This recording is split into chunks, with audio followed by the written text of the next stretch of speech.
ជំរាបសួរពុកម៉ែបងប្អូនជាពិសេសប្រិយមិត្តដែលបានទស្សនាតាមបណ្ដាញសង្គមខ្ញុំបាទបានស៊ីនុនជាគ្រូវិទ្យាសាស្ត្របុរាណដែលមានស្លាកយីហោសញ្ញាដើមគៀបបោះបច្ចុប្បន្ននេះខ្ញុំស្ថិតនៅក្នុងសមាគមគ្រូឱសថបុរាណកម្ពុជាថ្ងៃនេះខ្ញុំជម្រាបជូនបងប្អូនដែលមានជំងឺឬដងបាតជំងឺឬដងបាតនេះបច្ចុប្បន្ននេះខ្ញុំឃើញបងប្អូនជនរួមជាតិមានបញ្ហាជាច្រើនដែលបានធ្លាប់បានខលមកខ្ញុំហើយគាត់ធ្លាប់បានព្យាបាលនៅផលិតផលផ្សេងជាច្រើនក៏ប៉ុន្តែមិនទទួលបានផលថ្ងៃនេះខ្ញុំសូមណែនាំបងប្អូនដែលមានជំងឺឬដងបាតងាកមកព្យាបាលផលិតផលរបស់កូនខ្មែរជាពិសេសឱសថបុរាណសញ្ញាដើមអង្គាបោះឱសថបុរាណសញ្ញាដើមអង្គាបោះនេះយើងព្យាបាលជាឈុតអញ្ចឹងបើបងប្អូនមានជំងឺឬដងបាតបងប្អូនកុំបារម្ភមកព្យាបាលជាឈុតបានន័យថាយើងនឹងជា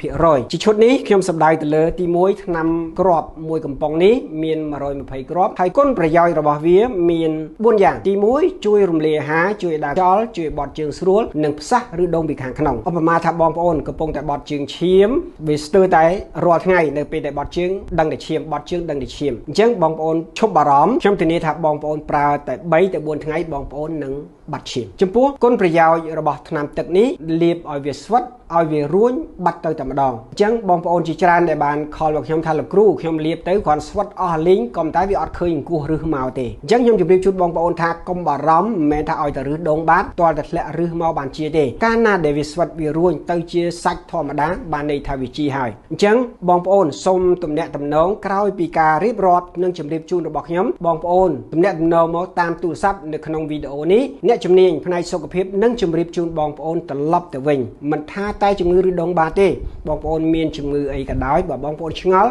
សូមទំនាក់ទំនងមកខ្ញុំបាទតាមទូរស័ព្ទដែលបានដាក់នៅតាមវីដេអូនេះខ្ញុំបាទវ៉ាន់ស៊ីនួនសូមអរគុណសូមជម្រាបលា